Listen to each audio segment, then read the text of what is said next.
சாணக்கியன் அவர்கள் அதாவது அந்த போராட்டத்தை இந்த வகையில் நடத்தியதே தவறு என்று ஏற்பாட்டாளர்கள் அடங்கலாக பலரும் கூறுகின்ற போது மது போதையில் இருந்தார் என்பது இன்னும் ஒரு குழப்பத்தை ஏற்படுத்துகின்றது. காரணம் என்னவென்று சொன்னால், மது போதையில் இருந்தார்கள் என்று சொன்னால் அதில் அந்த மது போதையில் இருக்கின்றவர்களை பார்க்கின்ற போது தெரியும். அதில் ஒரு பெண்மணி கூட இதில் அரசியல்வாதிகள் வேண்டாம், யாருமே வேண்டாம் என்று கூறுகின்றார்.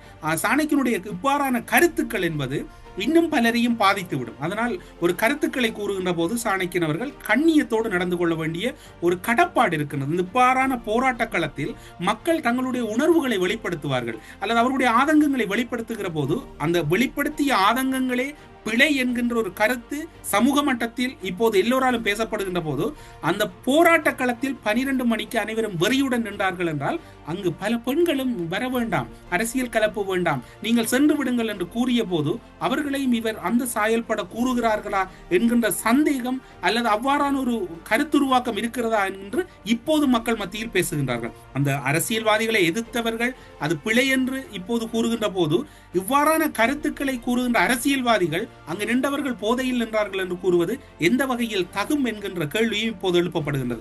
ஒட்டுமொத்தத்தில் இந்த அரசியல்வாதிகளை பொறுத்தவரையில் அவருடைய வாயில் தான் சிக்கல் இருப்பதாகவே எல்லோரும் கூறிக்கொள்கின்றார்கள். காரணம் என்னவென்று சொன்னால், ஒரு கருத்தை கூறுகின்ற போது திரிவுபடாமல் ஒரு கண்ணியத்தோடு அந்த கருத்துக்கள் சென்றடைய வேண்டும்.